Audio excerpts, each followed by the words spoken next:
연구소 실전 토크 시작하도록 하겠습니다. 네, 오늘도 내일계획 전설이신 내일 멘토 안상은 대표님과 함께 하겠습니다. 네, 리빙 레전드 안상은입니다.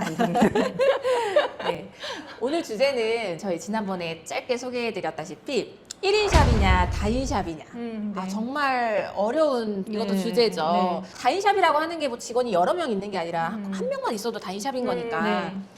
어느 시스템으로 가는 게 맞는지 원장님들 네. 정말 고민 많이 하시거든요. 네. 그 주제에 대해서 이야기해 보도록 하겠습니다. 네. 제가 이제 원장님들 많이 만나다 보면 1인 샵이 나아요, 다인 샵이 나아요. 직원 채용하긴 해야 되는데 너무 신경 쓸 게 많고 이런 이야기 많이 하시거든요. 네, 네. 각각 진짜 정확하게 장단점이 좀 있는 것 같아요. 네. 어떠세요? 그렇죠. 오픈할 땐 거의 다 1인 샵으로 이제 시작하시는데요. 1인 샵은 혼자 하기 때문에 어떤 결정을 내린다거나 할 때 조금 빠르죠. 네. 판단이 빠르고 그리고 뭘 시행하는데 실행력도 좀 빠를 수 있고 네. 아무래도 직원이 있다 보면 직원 교육도 해야 되고 네. 이 운영 시스템 같은 걸 맞아요. 바꾼다 그런 것도 뭐 설득해야 되는 과정들도 네. 있고 하니까 그런 가동성이라고 해야 되나요? 그런 거에 대한 빠르다, 느리다 이런 차이가 좀 있을 것 같고요. 그런데 반대로 그것 때문에 한계가 또 오잖아요. 네. 내가 그걸 다 책임지고 그쵸. 해야 된다라는 네. 것 때문에 그래서 한계를 느끼고 그래서 이제 선생님들을 채용해야 되겠다. 직원 채용이 필요하다라고 네. 하는 시점이 오죠. 네. 근데 사실 1인 샵인데 이제 되게 바쁜 원장님들 계시잖아요. 그러면 진짜 나무만 보고 숲을 못 보는 경우가 있거든요. 네. 고객님 시술하다 보면 어느 순간 하루가 그냥 금방 가잖아요. 네. 그래서 뭐 정리도 해야 되고 청소도 해야 되고 뭐 우리 샵의 원가 분석도 해야 네. 되고 이런 것들을 다 할 수가 없다 보니까 결국에는 샵이 성장하는 것들이 좀 늦춰지고 유지하는 게 좀 목표가 되는 경우가 네, 많은 그냥 것 정말 같아요. 일만 하는 거죠. 네, 네, 네. 고객 관리만 하다가 네. 하루가 다 가는 네. 거죠. 네. 그리고 사실 제일 큰 단점은 네. 내 노동이 멈추게 되면 네. 결국에는 매출이 빵이라는 거 그게 네, 가장 네. 큰 부분이고 네. 살면서 아플 수도 있고 그쵸. 뭐 진짜 큰일이 날 수도 네, 있는 건데 네. 이제 그런 리스크를 계속 안고 있어야 된다라는 네. 거 내가 출근하지 않으면 네. 우리 샵은 매출이 빵원인 거기 때문에 네. 이런 부분들이 좀 가장 큰 것 같습니다. 네. 그래서 원장님들이 내가 몸이 2개였으면 좋겠다. 네. 그리고 내가 하는 일에 한 50%만 따라오는 선생님이 있었으면 좋겠다. 이런 얘기 하시잖아요. 네네. 그럴 때마다 제가 항상 드리는 말씀이 있는데요. 그런 사람은 없다. 이렇게 말씀을 드리거든요. 그런 사람을 찾는 게 아니라 그런 사람을 저희가 만들어가는 거죠. 맞습니다. 네. 맞습니다. 네. 정말 나 같은 사람이 여러 명 있으면 네. 정말 때려볼 것 같아요. 근데 정말 네. 없고요. 또 원장이라고 또 다 그렇게 할 수 네. 있는 분은 아니기 네. 때문에 네. 결국에는 내가 목마른 사람이 우물을 판다고 내가 그 세미나 이런 것들도 다녀야 되고 내가 직원들도 성장시켜야 되고 이런 것들이 꼭 있는 것 같습니다. 네. 그러면 다인샵 같은 경우는 네. 좀 어떤 장단점이 있을까요? 다인샵은 지금 만약에 예를 들어서 한 명의 직원이 채용됐다라고 하면 원장님이 해야 되는 원장님의 업무들이 있잖아요. 네. 아까 뭐 운영 시스템, 뭐 원가 계산 네, 이런 네. 것도 있고요. 그런 운영적인 측면에서 꼭 필요한 업무들을 할 수 있는 시간을 좀 벌 수 있겠죠. 근데 착각하시는 게 뭐냐면 내가 직원도 교육하고 그리고 내 원장 일도 하고 내 고객도 관리하고 이래서 일이 늘어났다고 생각하시면 다인샵의 장점은 없는 거예요. 맞아요. 네.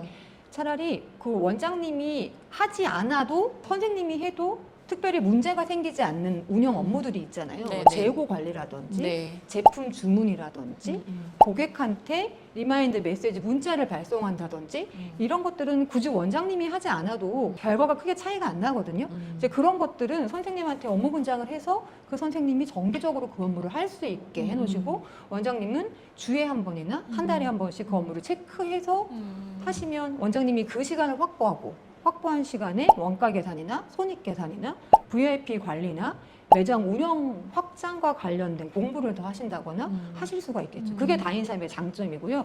결국 저희가 이제 그렇게 되기를 희망해서 네. 다인샵을 만들어 가려고 하는 거죠. 결국에는 네. 그것도 시스템이 꼭 필요한 거잖아요. 네네. 사실 이제 원장님들 중에서도 정말 A부터 Z까지 내가 다 해야 되는 네. 성격의 원장 있잖아요. 네. 저 또한 그랬었거든요. 네, 맞아요, 맞아요. 뭐 정말 작은 청소부터 아니면 뭐 블로그 글 쓰는 것부터 네. 제 입맛대로만 하고 네. 싶은 그런 고집이 있다 보니까 네. 누굴 시켜서 하면 하나도 마음에 안 들어서 또 제가 다시 해야 되면 일을 네. 두 번 하게 되는 꼴이 네. 되는 거예요. 그래서 네. 그래서 조금 이제 그런 부분들도 음. 어느 정도 원장님의 일을 좀 분배해야 네, 되기 때문에 네, 내가 네. 그런 강박도 조금 내려놔야 될 것 네. 같고 대신 그 선생님이 네. 그만큼 잘할 수 있도록 뭔가 네, 내가 지원도 해주시고 지원도 네. 하고 가이드도 네. 주고 교육도 시켜야 되는 네. 부분들이 확실하게 있는 것 같습니다. 네. 그러니까 원장님들이 직원을 채용하고 나서 오히려 일이 더 많아졌다라고 하는 게 아까 지금 딱 원장님 말씀하신 것처럼 내 마음대로 내가 원하는 방향대로 완벽하게 해내는 직원은 없거든요. 네. 그러니까 가이드를 만들어줘서 순서대로 1번, 2번, 3번 해라 라고 하고 그리고 그게 원장님이 생각하는 방향으로 갈 수 있도록 어느 정도는 계속 뒤에서 지원해 주시고 교육해 주시고 그리고 그런 다음에 어느 정도 그 친구가 시행착오를 겪을 때까지 좀 기다려 주셔야 되거든요. 네. 그렇게 해서 간단한 업무부터 좀 맡겨 놓으시고 음. 내가 어느 부분에 대한 책임이 있다라고 느낄 때 오히려 만족도가 높아지고 그리고 성취감이 생겨서 업무 성과가 더 잘 난다고 해요. 그러니까 오히려 맡겨줘야 되는데 네. 맡겨주질 못하면 우리가 불안해해서 계속 체크하거나 그리고 마음에 안 들어서 그 일을 그냥 넌 하지 마 내가 할게 이렇게 하다 보면 결국은 원장님이 그 친구를 지도한다, 교육한다라는 게 아니라 그냥 어린 학생 쫓아다니면서 정말 유치원생 케어하듯이 뒷바라지하는 것처럼 맞아요. 그 표현이 딱 맞는 것 같아요. 그렇게 되거든요. 그 시기를 넘어가게 하는 방법도 사실 배워야죠. 네. 네, 배워야죠. 맞아요. 네, 이게 말이 쉽지 이것도 학습을 통해서 배우고 시행착오를 통해서 우리 매장에 이제 안착되게 해야 되는 것 같아요. 확실히 저도 직원을 채용하면서 샵이 확 성장했던 것 같거든요. 네. 직원을 채용하다 보면 신경 써야 될 것들이 정말 많아지잖아요. 네. 이제 뭐 세무도 노무도 네. 그렇고 고객 관리하는 거 교육도 당연히 네. 들어가야 되고 이런 것들을 하면서 원장님들이 스트레스를 되게 많이 받는데 받죠. 저도 많이 받았었고 네. 네. 내 말이 꼭 맞는 건 아니다. 네. 내 말이 틀릴 수도 있다. 네. 이런 생각을 저도 하고 네. 이제 직원들을 계속 상대를 했었었는데 네. 결국에는 다인샵도 그렇고 1인 샵도 그렇고 시스템이 없으면 네. 아무 소용이 없는 것 같아요. 네. 그렇죠? 그러니까 다인샵이 있는데 원장님하고 같은 방향을 보고 그 브랜드에 대한 정체성을 이해하고 같이 가면은 그게 시너지가 나는 거고 네. 1인 샵인데 원장님이 탄탄한 시스템을 갖추고 알뜰하게 정말 쉴 때 딱 쉬고 일할 때 일하면서 알차게 운영하시면 그냥 1인 샵이 나은 경우들도 있거든요. 그러니까 결국은 1인 샵이든 다인 샵이든 우리 매장을 흔들리지 않게 하는 운영 구조 같은 것들이 확실하게 잡혀 있어야 되고요.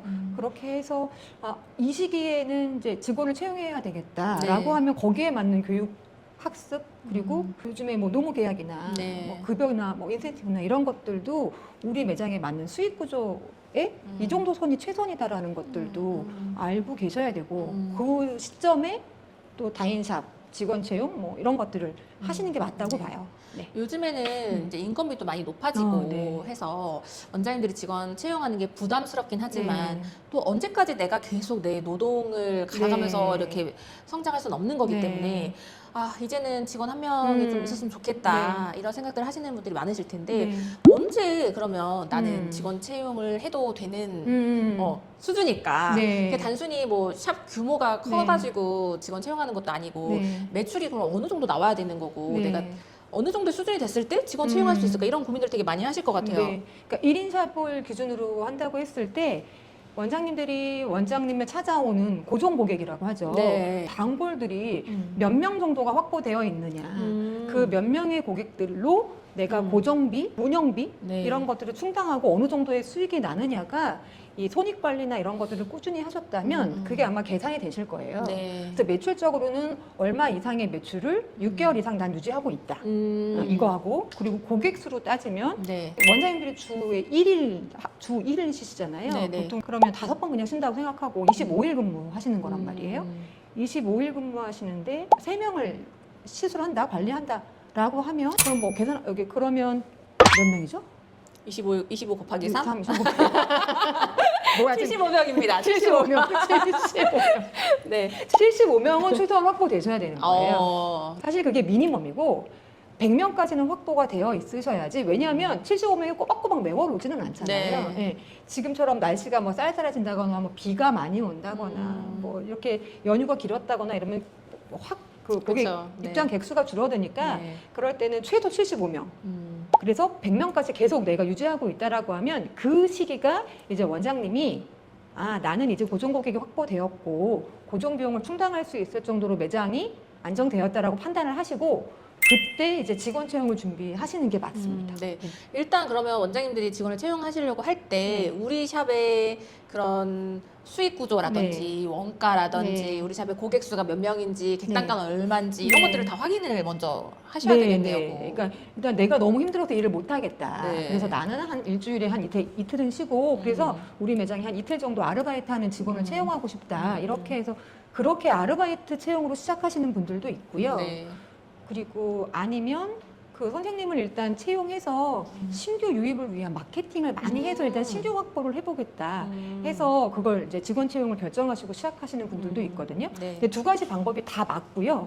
여기서 직원을 채용했을 때 그 직원이 처음부터 입사해서 바로 수익을 낼 수 있는 구조는 아니라고 생각하셔야 되고요. 네. 그러면 내가 버는 일단 비용에서 한 30% 정도는 그 직원의 인건비로 투자한다라고 생각하시고 그 직원이 자리를 잡을 수 있도록 네. 짧게는 3개월, 네. 길게는 6개월까지 네. 투자 시간을 좀 두셔야 됩니다. 네. 그러니까 그 기다리는 시간이 있어야지만 직원도 매장에 정착을 하고요.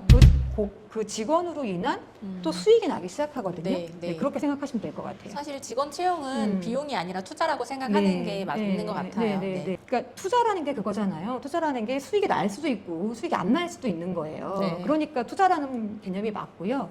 그런데 이 투자라는 것들이 내가 어떻게 해야지 수익을 난다라는 것들을 이것도 시행착오를 겪어봐서 어떤 부분이 부족한 선생님한테는 어떤 걸 케어하고 관리하고 교육한다. 그리고 뭐 경력자냐 신입 초보냐에 따라서 어떻게 서포트해서 교육하고 그리고 그 수준에 맞춰서 고객들한테 어떻게 세일즈하고 고객을 확보하게 할 것이냐 또 단계별로 좀 정리가 되어 있어야지 되겠죠. 그러면 신입사원은 신입사원대로 경력자는 경력자대로 원장님이 신입사원도 채용하고 경력자도 채용하고 이렇게 해서 저는 경력자만 하세요, 신입사원만 하세요라고는 추천드리지 않고요.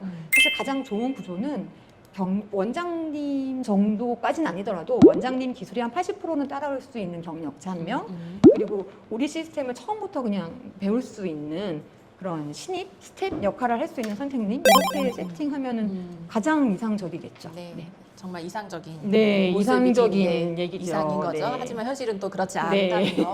근데 가장 이제 좋은 그림은 1인 샵으로 시작해서 네. 점점 시스템 만들어 가서 네. 성장하고 네. 직원도 채용해서 다인 샵으로 가서 결국에 또 다인 샵의 시스템을 만드는 거. 네. 그런 게 아닌가 또 싶습니다. 네. 네, 결국 정답은 없는 것 같아요. 나에게 맞는 시스템으로 가면 되는 건데 내가 기술을 좀 주력으로 하는 1인 샵이냐 아니면 뭐 운영과 교육과 확장을 목표로 하고 있는 다인 샵이냐. 그래서 내가 지금 중요하게 생각하는 게 내 감정이 아니라 내가 이 샵을 운영하는 데 있어서 방향성인 것 같거든요. 결국은 1인 샵은 원장님이 일단 원장님 체제로 돌아가니까 원장님을 내세우는 브랜딩이 가장 중요한 거고요. 다인 샵은 그 브랜딩을 바탕으로 해서 리더십을 발휘하셔서 선생님들을 브랜딩화해야 되겠죠. 각 선생님들마다 그렇게 하시면서 지금 원장님 하신 것처럼 1인 샵에서 다인 샵으로 네. 다 지점으로 확장하실 수 있지 않을까 생각합니다. 네. 오늘 영상 보신 원장님들 지금 내 샵은 어떻게 돌아가고 있는지 1인 샵이 맞는 건지 아니면 지금 직원을 채용해서 다인 샵으로 가야 하는 시점인 건지 한번 점검해 보셨으면 좋겠습니다. 네. 다음 주제는 감으로 경영하지 말고 숫자로 경영해라. 네, 그거 제일 어렵죠. 네. 네. 숫자 얘기만 나오면 원장님 되게 머리 아파하시는데요. 아파요. 근데 이제 숫자를 알아야 사실 이거 저희 경영하는 거고 돈 벌려고 하는 거니까 네. 숫자 얘기를 하는 게 맞을 것 같아요. 간단하게 원장님들 이해하실 수 있게 기초적인 숫자 얘기 해보도록 하겠습니다. 네. 다음 시간도 시청해 주세요.